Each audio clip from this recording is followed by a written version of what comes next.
भारत पाकिस्तान सामन्याचाच जो उल्लेख होतोय, जी कृती साहेबजादा फरहानने केली तशीच एक शाब्दिक चकमकही भारतीय खेळाडू आणि पाकिस्तानी खेळाडूंमध्ये झाली। मग हे जे वातावरण आहे क्रिकेटच्या खेळताय पाकिस्तान मग खेळताय कशाला? तोच मुद्दा आहे की तुम्ही भारत आणि पाकिस्तान आमच्या भारतीय नागरिकांच्या रक्ताचे सडे पडतायत। 26 निरपराध लोकांची हत्या झाली, त्यांच्या पत्नीच्या कपाळावरचं सिंदूर पुसलं गेलं, तुम्ही ऑपरेशन सिंदूर केलं, बरोबर ना? तुम्ही राष्ट्रभक्तीची मोठी मोठी भाषणं केलीत, मतं मागताय। मग पाकिस्तान बरोबर क्रिकेट खेळण्याचं प्रयोजन काय? कोणासाठी खेळताय?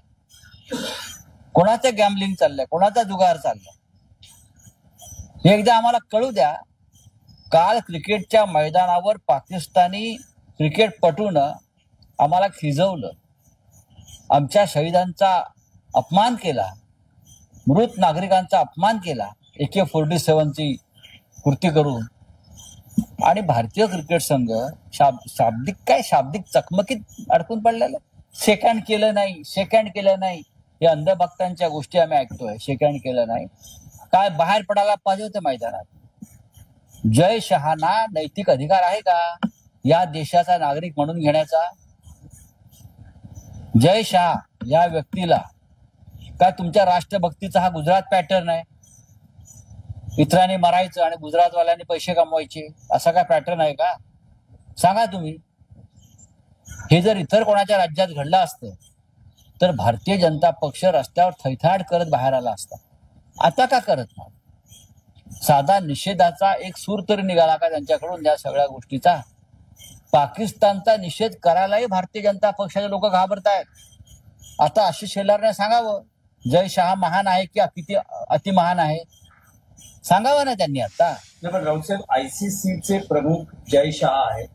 पाकिस्तानी खेळाडूने जी कृती केली किंवा पाकिस्तानी संघ ज्या पद्धतीने मैदानात वागतोय, अलीकडच्या काळातली उदाहरणं पाहता या कृतीबद्दल त्यांना बॅन केलं गेलं पाहिजे आंतरराष्ट्रीय क्रिकेटमध्ये, अशी भावना किंवा मागणी आहे। बघा, माझ्या मागणीचा प्रश्न नाहीये। भारतीय संघानं त्यांच्याबरोबर खेळू नये ही साधी मागणी देशाच्या 140 कोटी भारतीयांची।